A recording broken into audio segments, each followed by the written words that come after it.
The retail investor में।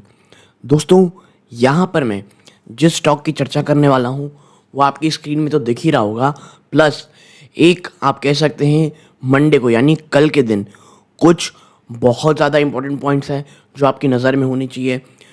Company ने यानी कि राजेश एक्सपोर्ट्स लिमिटेड ने जो क्लोजिंग दी है ये किस बात के मायने है, और एक जो बड़ी खबर और एक बहुत ही आप कह सकते हैं इम्पॉर्टेंट आर्टिकल जो आप कह सकते हैं मनी कंट्रोल में इस स्टॉक को लेकर के आया है वो क्या है, इन तमाम चीज़ों में यहाँ पे मैं चर्चा करने वाला हूँ। अगर आप राजेश एक्सपोर्ट में इन्वेस्टेड हैं या फ्रेश इन्वेस्टमेंट की सोच रहे हैं, ये वीडियो आपके बहुत बहुत काम आएगी। मैं एक और चीज़ बता दूँ, यहाँ पर कोई भी बाइंग और सेलिंग रिकमेंडेशन नहीं है दोस्तों। जैसा मुझे लगता है आपको मैं अपनी पर्सनल राय यहाँ पे शेयर करने वाला हूँ, ठीक है। तो अब वापस से चलते हैं स्टॉक की तरफ। देखिए, स्टॉक का नाम है भाई साहब राजेश एक्सपोर्ट्स लिमिटेड, ठीक है। आप देखें लास्ट क्लोजिंग सेशन अगर आप देखेंगे कंपनी की तो 299.65 दिखा रही है, यानी कि 300 रुपये से नीचे दोस्तों। किससे? 300 रुपये के नीचे आप पाएंगे कि स्टॉक का जो 52 वीक लो रहा है ना, वहाँ से स्टॉक एक आप कह सकते हैं जंप दिखाने की कोशिश की। आप देखें स्टॉक का लो रहा है 261 रुपीज़, ठीक है। कितना? 261।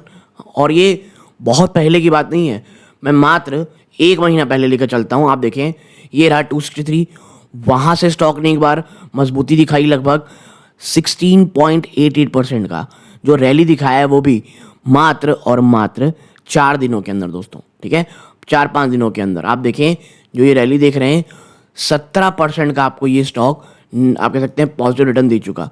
और ये जो आप जंप देख रहे हैं ये किसके लिए हुआ था आपको पता होगा, गोल्ड के जो प्राइजेस हैं, जी हाँ, गोल्ड के प्राइजेस अपने ऑल टाइम हाई पर चल रहे हैं। जी हाँ, ऑल टाइम हाई पर चल रहे हैं, ठीक है। जिसका फ़ायदा राजेश एक्सपोर्ट्स और अन्य गोल्ड स्टॉक्स में साफ देखने को मिल रहा है। और यही कारण है कि भाई साहब राजेश एक्सपोर्ट ने ना इतनी बड़ी जंप आपको दिखाई है। लेकिन अब ऐसा है कि उस बड़ी जंप के बाद स्टॉक ना वापस से एक नेगेटिव टेरिटरी में जा रहा है, ठीक है। और जो करंट आपका यहाँ पर आपको यहाँ पे आप कह सकते हैं सपोर्ट दिख रहा होगा, आप देखें वो लगभग 293 के आसपास आ रहा है, ठीक है। तो शॉर्टेस्ट टर्म की अगर मैं चर्चा करूं तो अगर राजेश एक्सपोर्ट दोस्तों 290 के ऊपर जब तक है, ठीक है, तब तक ये स्टॉक आप कह सकते हैं बहुत ज़्यादा वीक नहीं है, ठीक है। और आपको पता होगा आज से लगभग 15 दिन पहले, ठीक है, 15 डेज बिफोर मैंने स्टॉक पे वीडियो बनाया था और कहा था आर या पार, क्योंकि देखिए 300 के नीचे चला गया था, स्टॉक में गिरावट हो सकती थी, ठीक है। और स्टॉक में गिरावट हुई भी, स्टॉक 261 के आसपास गया। लेकिन जो गोल्ड के प्राइजेस हैं उसने स्टॉक को शूट अप किया है, ठीक है। और अब आने वाले दिनों में हमारे सामने 290 से लेकर के 330, मैं ये 330 का वर्ड इसलिए यूज़ किया हूँ वरना अक्सर मैं यहाँ पे 310 रुपये यूज़ करता। 330 इसलिए दोस्तों, अगर राजेश एक्सपोर्ट्स आने वाले समय में 310 के ऊपर निकल जाता है दोस्तों, और एटलीस्ट 330 के ऊपर निकल जाता है, टेक्निकली, जी हाँ, टेक्निकली ये वापस से बहुत मजबूत हो जाएगा, ठीक है। टेक्निकली ये वापस से बहुत बहुत ज़्यादा स्ट्रांग हो जाएगा, जिसके कारण स्टॉक जो है ना यहाँ से आपको एक अच्छी खासी एक शानदार आपको रैली दिखाता हुआ दिखाई दे सकता है, ठीक है।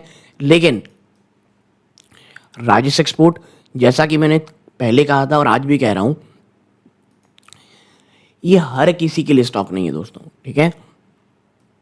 अगर आपका जो रिस्क प्रोफाइल है, देखें आप यहाँ पे, अगर आपका रिस्क प्रोफाइल बहुत ही ज़्यादा कम है, यानी कि आप रिस्क बहुत नहीं लेते मार्केट में, आपको वॉलेटिलिटी बर्दाश्त नहीं है, आप वो स्टॉक्स जहाँ पे गवर्नेंस के थोड़े इश्यूज चल रहे हों, ठीक है, प्लस जिस स्टॉक में आने वाले समय में अर्निंग को लेकर के इश्यूज चल रहे हों, ठीक है, लेकिन बहुत ज़्यादा स्टॉक गिर गया हो और अगर आप एक हाई रिस्क लेते हैं तो आपको एक बहुत ही बड़ा बिग रिवॉर्ड आपको मिलेगा। अगर आप ये चीज़ों के लिए तैयार हैं तो राजेश एक्सपोर्ट आपके लिए है, वरना अगर आप कुछ आप कह सकते हैं भैया बाज़ार में और भी बहुत सारे स्टॉक्स हैं उस पर नज़र डाल लेते हैं। अगर आपका मन वो है तो यकीन मानिए कि जो राजेश एक्सपोर्ट्स है ना, उससे आपको प्लीज़ दूर रहना चाहिए। जी हाँ, आपको राजेश एक्सपोर्ट्स से दूर ही रहना चाहिए, ठीक है।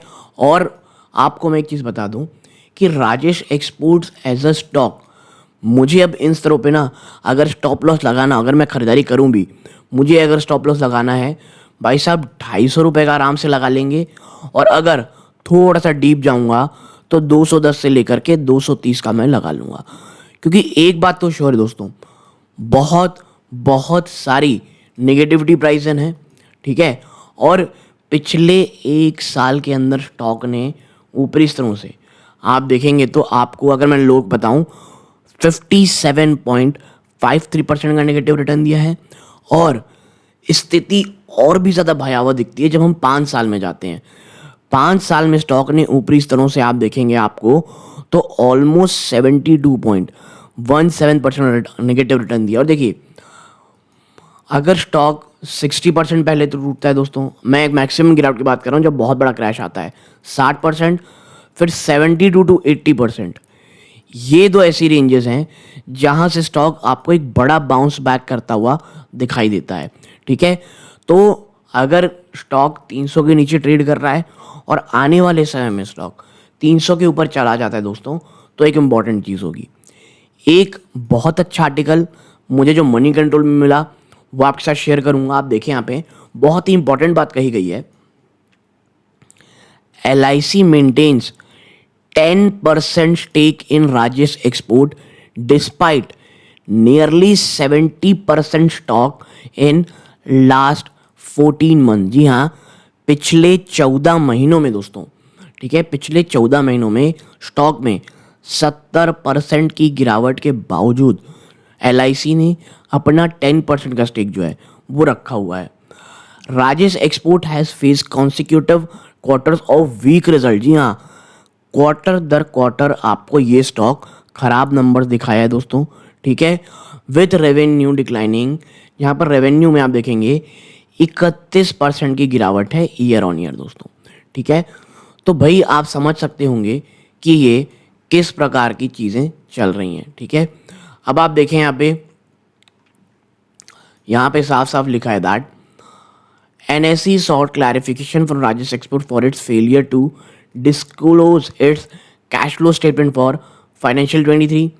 मीडिया रिपोर्ट ये इंडिकेट करती है भैया कि जो कंपनी है has neglected to disclose half year cash flow statement और poor audit report alongside quarterly result for end period ended, आप कह सकते हैं सितंबर 2023।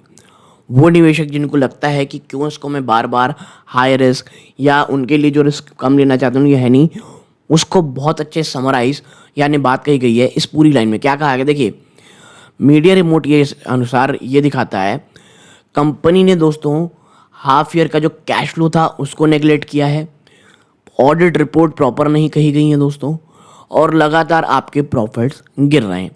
और ये तमाम चीज़ें हैं जो एक चिंता का विषय होती हैं, जो एक आप कह सकते हैं कंसर्न रेज करती हैं, ठीक है। इतना ही नहीं, 2013 में एक non bailable arrest warrant issue किया जा चुका है प्रशांत मेहता के अगेंस्ट, जो कि MD हैं दोस्तों कंपनी के, जिनका connection with a case allegedly the sale of gold jewellery meant for export in domestic market, ठीक है। वो ज्वेलरीज जिनका एक्सपोर्ट किया जाना था डोमेस्टिक मार्केट में, उसको बेचने का आरोप था इनके ऊपर, ठीक है। तो भाई जो गवर्नेंस के इशू हैं वो आपको यहाँ पर साफ साफ देखने को मिल रहे हैं।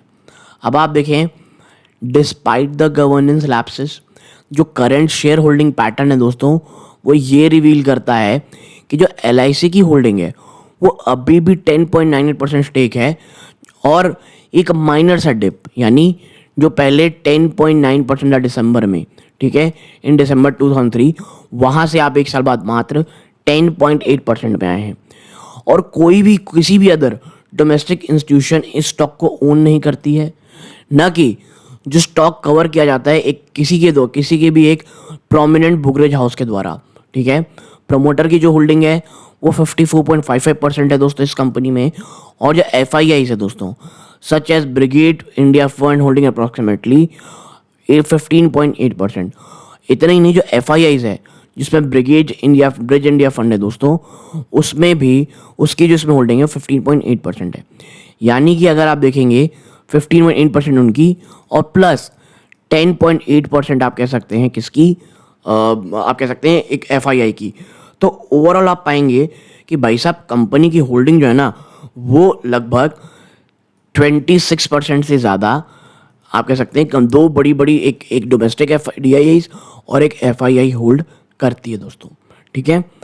तो मैं इसीलिए कह रहा हूँ कि आने वाला समय राजेश एक्सपोर्ट के लिए एक्साइटिंग होने वाला है। हाँ, गोल्ड के प्राइसेस जो हैं वो एक बड़ा जंप आपको दिखा रहे हैं, तो शायद उसका फ़ायदा राजेश एक्सपोर्ट में आपको होते दिखाई दे थोड़े लंबे समय तक, ठीक है। तो ये चीज़ आपको ध्यान में रखनी है कि भैया Rajesh Exports as a stock आप कह सकते हैं रिस्क टेकर्स के लिए है। LIC को लेकर के ये जो आर्टिकल, ये जो खबर है, ये आप कह सकते हैं आने वाले समय के लिए इन्वेस्टर्स के लिए एक खबर हो सकती है। क्योंकि देखिए अगर खबर आती है कि LIC भाई साहब स्टेक बेच रही है, ठीक है, तो ये एक कंसर्न का कारण होगा, ये एक प्रॉब्लमेटिक थिंग हो सकती है दोस्तों। क्योंकि देखिए अगर यहाँ से आप मान लीजिए राजेश एक्सपोर्ट जंप करता है अप्रॉक्सीमेटली 20-25%, तो भाई साहब आपको पता चलेगा कि स्टॉक शायद LIC या ब्रिगेड इंडिया फंड यहाँ से एग्जिट करता हुआ आपको दिखाई देगा, ठीक है। इसके जो कंसर्न है, इसके जो इश्यूज हैं, ये आने वाले समय में हो सकते हैं, ठीक है। तो एक छोटी सी एनालिसिस आप लोगों के साथ शेयर करनी थी। वीडियो अच्छी लगी हो वीडियो को लाइक करके चैनल सब्सक्राइब ज़रूर कीजिएगा। यहाँ तक जुड़े रहे बहुत बहुत धन्यवाद। ये इस वीडियो का अंत है। जय हिंद दोस्तों।